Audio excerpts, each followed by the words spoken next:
आगामी सरकार के 2 साल पूरे, मंत्री और पार्टी नेता सभी जिलों में करेंगे प्रेस कॉन्फ्रेंस। राज्य सरकार के 2 साल के कामकाज का करेंगे बखान। लोकसभा चुनाव के मद्देनजर भाजपा का प्रचार अभियान। भाजपा 1 अप्रैल से 6 अप्रैल तक नुक्कड़ सभाएं करेगी। मुख्यमंत्री सांसद विधायकों को जिम्मेदारी सौंपेगी। केजरीवाल की गिरफ्तारी से सीएम धामी की प्रतिक्रिया आई सामने। कहा, दिल्ली के 2 मंत्री मामले में जेल से पहले हैं। टैक्स चोरी पर आयकर विभाग ने फ्रीज किए दिखाते। कांग्रेस प्रत्याशी गणेश गोदियाल को एक बार फिर समन। गणेश गोदियाल ने प्रदेश सरकार पर बोला हमला। कहा, भाजपा कांग्रेस के प्रत्याशियों से डरती है। चुनावी बिगुल बजने के साथ ही बीजेपी ने कसी कमर। सभी प्रत्याशियों को मैदान में उतारा। हर तरीके से अपने वोट को मजबूत करने पर जोर। हेमकुंड साहिब और बद्रीनाथ धाम के लिए जल्द शुरू होगी हेली सेवा। गौचर और गोविंद घाट से मिलेगी हेलीकॉप्टर की सुविधा। सेवा दिन में रहेगी 3 घंटे उपलब्ध। आप देख रहे हैं के न्यूज, खबरों का सारथी।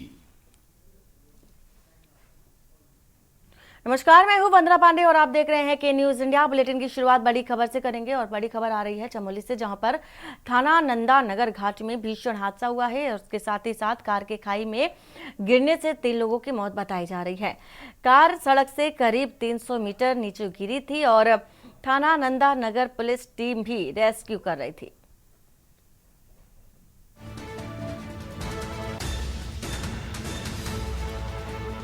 तो चमोली से आपको एक खबर बता रहे हैं। थाना नंदा नगर घाट में भीषण हादसा हुआ है और कार के खाई में गिरने से 3 लोगों की मौत हो गई है। कार सड़क से करीब 300 मीटर नीचे गिरी और थाना नंदा नगर पुलिस टीम ने रेस्क्यू किया है। चमोली से आपको खबर बता रहे हैं इस वक्त की। कार के खाई में गिरने से 3 लोगों की मौत हो गई है।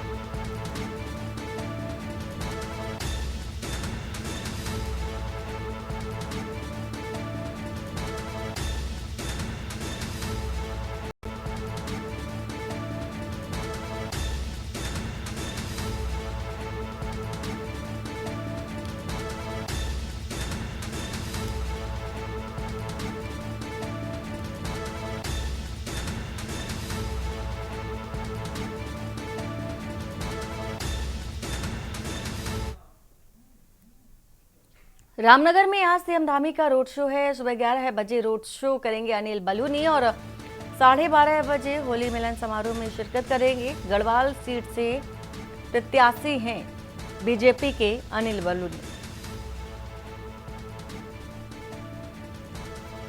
तो 12:30 बजे होली मिलन कार्यक्रम होगा जिसमें शिरकत करेंगे अनिल बलूनी। इस वक्त की आपको खबर बता रहे हैं। गढ़वाल सीट से बीजेपी प्रत्याशी हैं अनिल बलूनी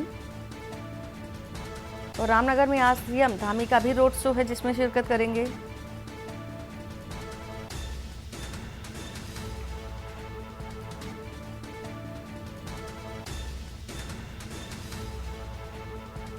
खबर इस वक्त की आपको बता रहे हैं।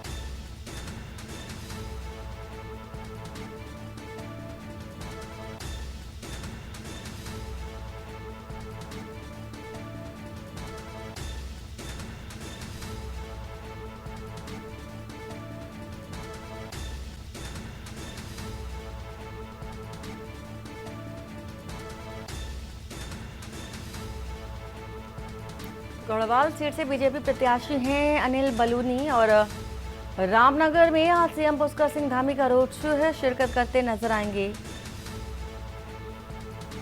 अनिल बलूनी और 11 बजे रोड शो होगा।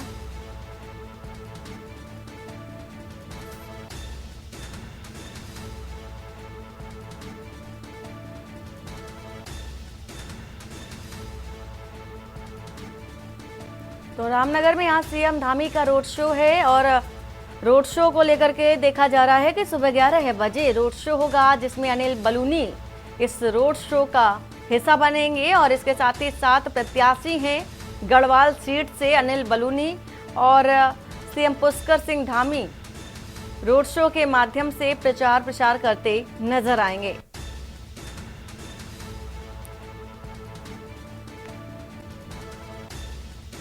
तो सुबह 11 बजे यानी अब से कुछ ही देर बाद से रोड शो शुरू हो जाएगा। अनिल बलूनी के लिए रोड शो करेंगे सीएम पुष्कर सिंह धामी। 12:30 बजे होली मिलन कार्यक्रम का भी रखा गया है, आयोजन किया गया है और शिरकत करते नजर आएंगे अनिल बलूनी। तो नाम रामनगर में बताया जा रहा है बेहद महत्वपूर्ण कार्यक्रम है। इसी के साथ देहरादून से खबर आ रही है जहां पर लोकसभा चुनाव के मद्देनजर भाजपा का प्रचार अभियान शुरू हो चुका है। चूंकि यह भाजपा 1 अप्रैल से 6 अप्रैल तक नुक्कड़ सभाएं भी करेगी और प्रदेश में बड़ी चुनावी सभाओं के साथ नुक्कड़ सभाएं भी की जाएंगी। तो सभी विधानसभा क्षेत्रों में नुक्कड़ सभाएं करने जा रही है भाजपा और कुल 7,000 बताया जा रहा है कि कुल 7,000 नुक्कड़ सभाओं का आयोजन भी किया जाएगा। सभाओं में हर सांसद, विधायक, पदाधिकारी शिरकत करेंगे। मुख्यमंत्री, मंत्री, सांसद, विधायक को भी जिम्मेदारी सौंपी जाएगी। तो 7,000 कार्यकर्ताओं को जिम्मेदारी दी जाएगी और प्रदेश अध्यक्ष महेंद्र भट्ट ये जिम्मेदारी देते नजर आएंगे।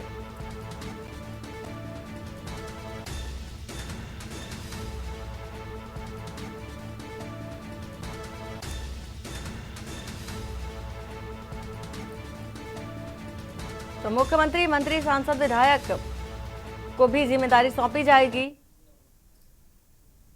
देहरादून से खबर है जहां पर बताया जा रहा है कि कांग्रेस प्रत्याशी गणेश गोदियाल को एक बार फिर से समन मिला है। गणेश गोदियाल को आईटी का समन आया है और गणेश गोदियाल ने प्रदेश सरकार पर जोरदार हमला बोला। भाजपा कांग्रेस से देखा जा रहा है, कांग्रेस से डरती है, कांग्रेस के प्रत्याशियों से डरती है। गणेश गोदियाल का ऐसा कहना है चुनाव से ठीक पहले आईटी का समन भेजा गया है। तो कांग्रेस नेता और गढ़वाल लोकसभा से प्रत्याशी हैं गणेश गोदियाल।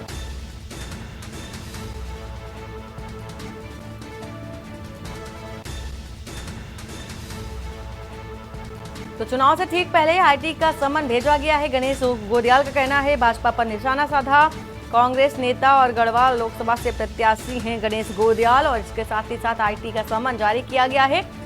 कांग्रेस प्रत्याशी गणेश गोदियाल को एक समन जारी किया गया है। गणेश गोदियाल को आईटी का समन आया है और इसके साथ ही साथ चूंकि समन आने के बाद गणेश गोदियाल ने प्रदेश सरकार पर भी जोरदार का हमला बोला है और भाजपा कांग्रेस के प्रत्याशियों से डरती है, ऐसा कहना है गणेश गोदियाल का। तो खबर आपको बता रहे हैं इस वक्त की देहरादून से।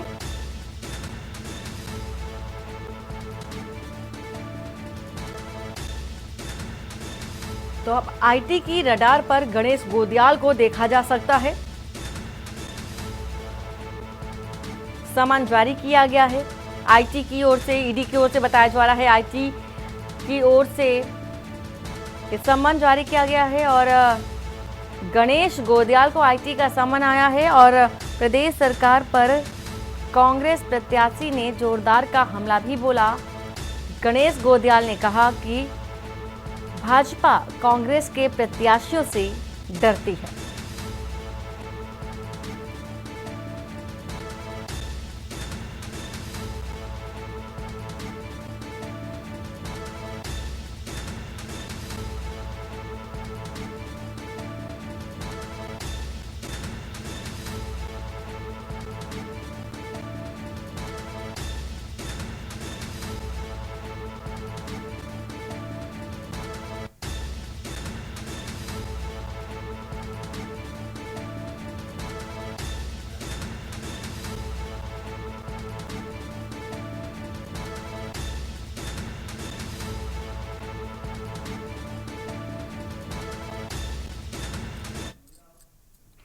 देहरादून से खबर है जहां पर 4 दिवसीय प्रशिक्षण शिविर का समापन है।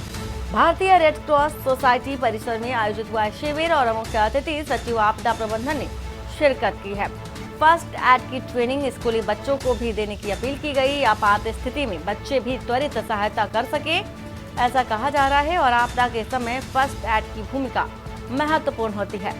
तो सहस्त्रधारा रोड स्थित रेड क्रॉस सोसाइटी में आयोजन हुआ है।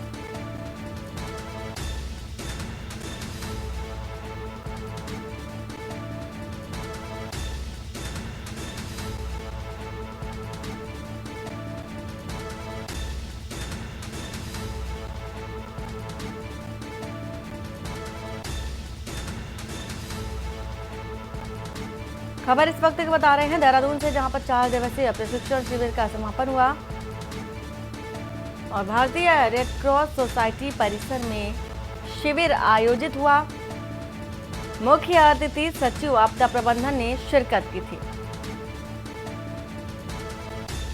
और फर्स्ट एड की ट्रेनिंग स्कूली बच्चों को भी देने की अपील की और फर्स्ट एड की भूमिका भी बच्चों को बताई गई। फर्स्ट एड की ट्रेनिंग स्कूली बच्चों को देने की अपील और कहा गया कि आपात स्थिति में बच्चे भी त्वरित सहायता कर सके। तो आपदा के समय फर्स्ट एड की भूमिका महत्वपूर्ण होती है और सहस्त्र धारा रोड स्थित रेड क्रॉस सोसाइटी में आयोजित किया गया शिविर। तो प्रशिक्षण शिविर समापन था और भारतीय रेड क्रॉस सोसाइटी परिसर में शिविर का आयोजन हुआ था।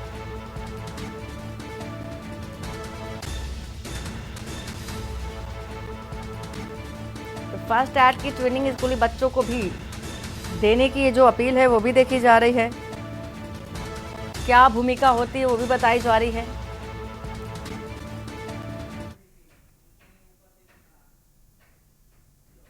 और देहरादून से खबर, जहां पर बीजेपी के राष्ट्रीय सह कोषाध्यक्ष नरेश बंसल का बयान सामने आया। इसके साथ ही उत्तराखंड और कांग्रेस में भगदड़ का माहौल भी देखा गया। नरेश बंसल का कहना है और बीजेपी में रोज कांग्रेस अन्य पार्टियों के नेताओं की ज्वाइनिंग हो रही है।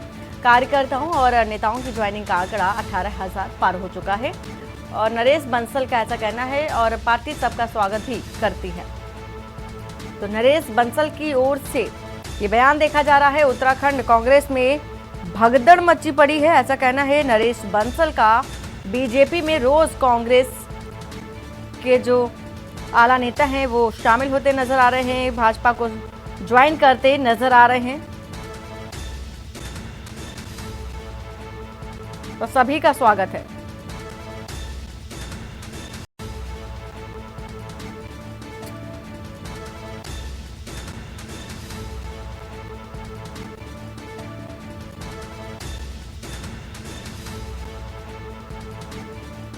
तो देखा जा रहा है नरेश बंसल की ओर से इस तरह का बयान भी सामने आया है फिलहाल। और देहरादून से ये खबर बता रहे हैं आपको।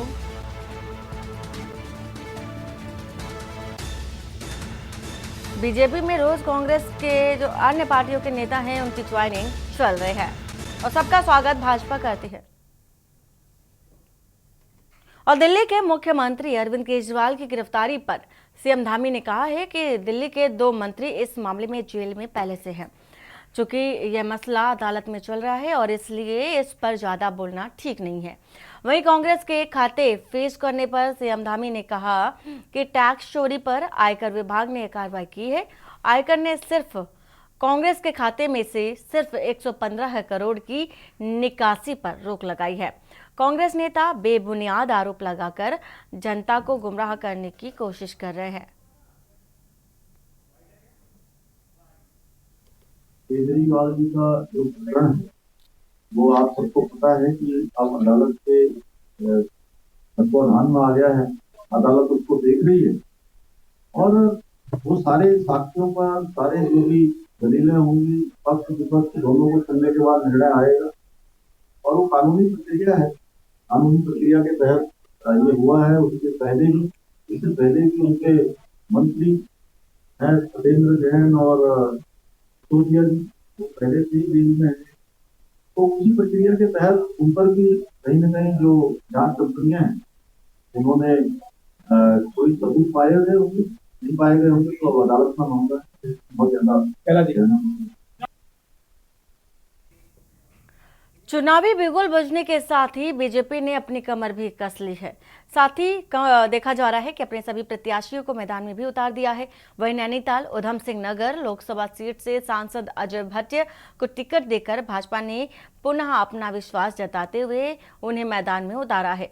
वहीं लाल कुआं पहुंचे अजय भट्ट ने नामांकन रैली को संबोधित करते हुए कहा है कि भाजपा सरकार द्वारा किए गए विकास के कार्य हर एक व्यक्ति तक विकास पहुंचा है और अपने संसदीय क्षेत्र की बात करते हुए कहा कि जमरानी बांध एम्स हॉस्पिटल की नींव रखना बिंदु खाता को राजस्व गांव की मान्यता दिलाने के निरंतर प्रयास किए जा रहे हैं। वहीं अभी तक नैनीताल सीट से कांग्रेस का कोई भी प्रत्याशी न घोषित होने पर भट्ट ने चुटकी लेते हुए कहा कि पूरे प्रदेश में उनके पास अब कोई खिलाड़ी मौजूद नहीं है। खैर, ये उनके आंतरिक मामले हैं और आंतरिक मामले देखे जा रहे हैं। नामांकन रैली में अपने कार्यकर्ताओं को संबोधित करते हुए कहा है कि हमें हर तरीके से अपने वोट को मजबूत करना है और बीजेपी को पुनः जीत दिलानी है।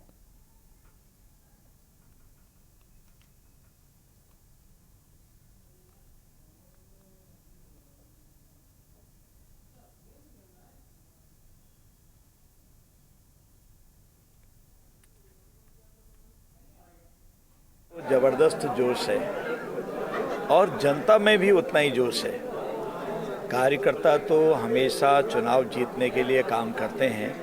ऐसा लगता है कि जनता ने ये चुनाव को अपने हाथ में ले लिया है। जहां जाओ यही स्थिति है, जोश से भरे हैं लोग और कोई एंटी इनकम्बेंसी नहीं। एक ही नाम है मोदी जी, मोदी जी, मोदी जी। ये भी ईश्वर की कृपा है कि 2014 में पहली बार कई दशकों के बाद अपने बलबूते पर सरकार बनी मोदी जी के नेतृत्व में, और 2019 में जितनी संख्या में उस समय सांसद जीत के आए थे उससे ज़्यादा संख्या में जीत के आए, फिर सरकार बनी और इस समय हैट्रिक लगने वाली है। तीसरी बार माहौल से साफ जाहिर होता है, जैसा अब की बार 400 पार कह रहे हैं, जनता की आवाज़ है ये। हरिद्वार ज्वालापुर कोतवाली क्षेत्र में मामूली कहासुनी को लेकर दो पक्षों में मारपीट हो गई। इसके साथ ही जिसमें पुलिस द्वारा एक पक्ष पर मुकदमा दर्ज किया गया और जिसको लेकर उस वक्त हाई वोल्टेज ड्रामा देखने को मिला, जो भाजपा के रानीपुर विधायक आदेश चौहान ने शांति भंग आरोपियों को कोतवाली से छोड़ने की जिद पर सैकड़ों कार्यकर्ताओं के साथ धरने पर बैठ गए। आला अधिकारियों के मौके पर पहुंचने पर कई घंटे की मशक्कत के बाद पुलिस ने धरने को खत्म कराया और वहीं विधायक आदेश चौहान ने पुलिस पर बीजेपी कार्यकर्ताओं के साथ बदसलूकी करने का आरोप लगाया और बदसलूकी करने वाले इंस्पेक्टर और सिपाही को कोतवाली से हटाने की भी मांग की।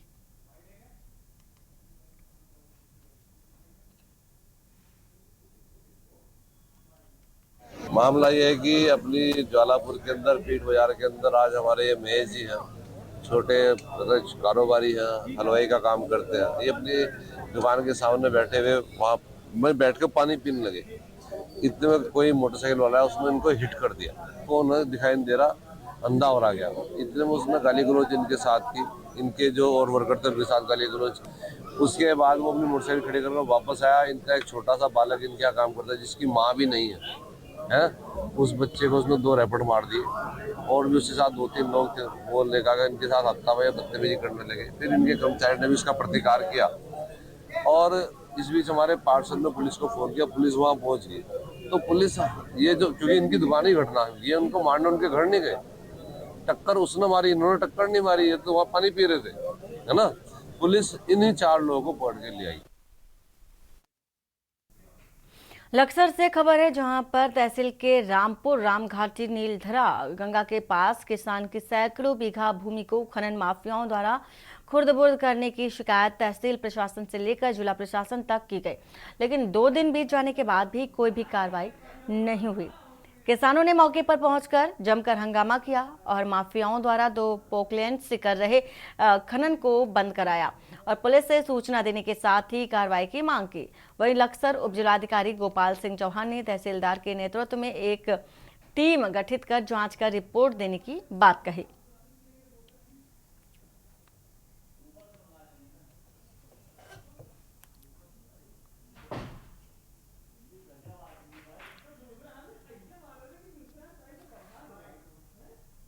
हैं इस रवैये से प्रशासन के अपने आप को डिप्रेस महसूस कर रहे हैं। हमें ये महसूस हो रहा है कि आम आदमी की, आम जनता की कोई सुनवाई करने वाला नहीं है। ये चंद लोग इकट्ठे होकर यहाँ पे हथियारों के दम पे धौंस देके कि तुमसे जो बिगड़ता हो बिगाड़ लो, हम तुम्हारी ज़मीन खो देंगे। इस तरह का रवैया सारे अधिकारियों से रिक्वेस्ट की गई है, लेकिन अभी तक आप देख रहे हैं कि कोई शून्य है। ये मिली भगत है जी इन सबकी। एसओ के पास जाऊँ, चौकी इंचार्ज बोलते कि देख लेंगे, 2 दिन से घूम रहे हैं।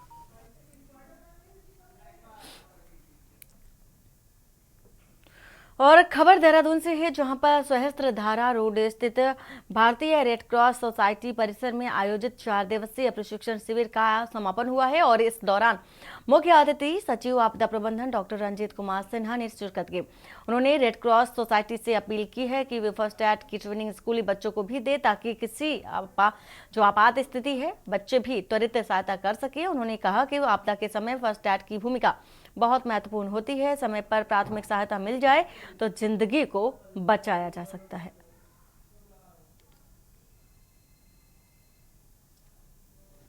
जब नए थे तो काफी इंथुजियाज्म था कि सेवा करेंगे। आपदा प्रबंधन एक ऐसा विषय है जिसमें कि सारे स्टेक होल्डर्स को बार बार प्रशिक्षित करने की जरूरत है, ताकि उनमें कॉन्फिडेंस आए, वो लोगों की जो पीड़ित हैं, जो कहीं पर दिक्कत में फंसे हैं, उनकी जान बचा सके। सारे स्टेक होल्डर्स प्लस हर लेवल के स्टेक होल्डर्स को प्लस बार बार करने की जरूरत। रेड क्रॉस की तरफ से एक प्रस्ताव था जिसमें कि आपदा प्रबंधन विभाग ने धनराशि उपलब्ध कराई है, उसी के तहत ट्रेनिंग चल रही है। स्टेट लेवल पे, डिस्ट्रिक्ट लेवल पे, और हमने कहा है ब्लॉक और तहसील लेवल पे हम उसको लेके जाएंगे। जब आवश्यकता पड़ी न्याय पंचायत लेवल पर ले जाने तो उसमें भी हम जाकर ट्रेनिंग करेंगे। सचिवालय देहरादून स्थित मीडिया सेंटर में संयुक्त मुख्य निर्वाचन अधिकारी नमामि बंसल ने प्रेस कॉन्फ्रेंस की और इस दौरान उन्होंने कहा कि उत्तराखंड की 5 लोकसभा सीटों के लिए होने वाले चुनाव के लिए अभी तक 9 नामांकन पत्र ही दाखिल हो चुके हैं। और वहीं उन्होंने बताया कि सी विजिल ऐप के माध्यम से आदर्श आचार संहिता के उल्लंघन के 6,357 शिकायतें दर्ज हुई हैं, जिन्हें समयबद्ध तरीके से निस्तारित भी किया गया है।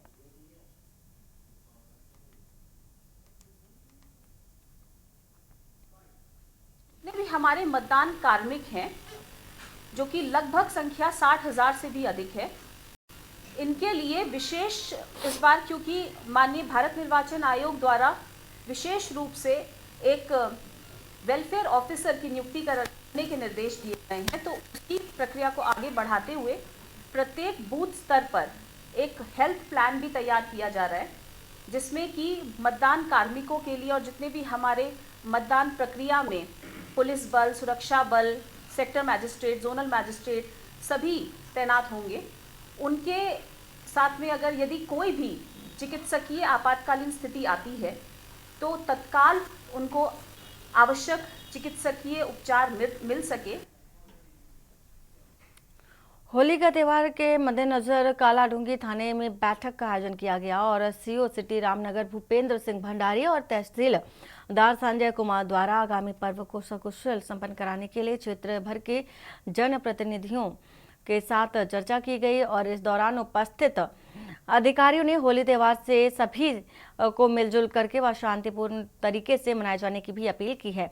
वहीं सीओ सिटी रामनगर भूपेंद्र सिंह भंडारी ने बताया है कि शराब पीकर हुड़दंग करने वालों पर पुलिस की पैनी नजर होगी और ऐसा करने वालों के खिलाफ कार्रवाई भी अमल लाई जाएगी।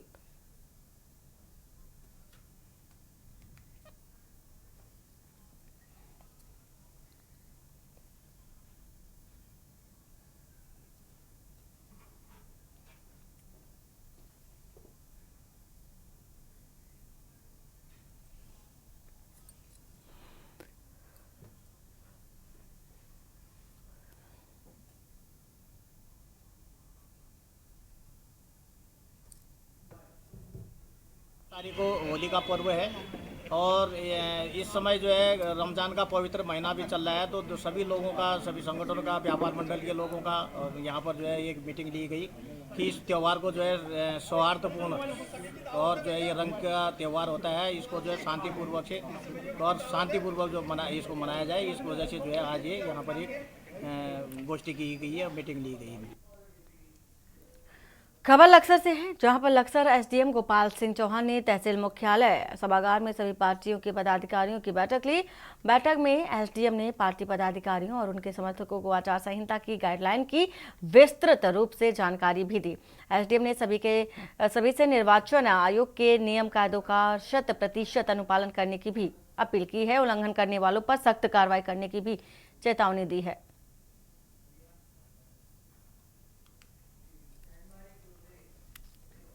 और बुलेटिन में फिलहाल इतना ही। बाकी की खबरों के लिए बने रहिए आपके न्यूज इंडिया के साथ। नमस्कार। आप देख रहे हैं के न्यूज, खबरों का सारथी।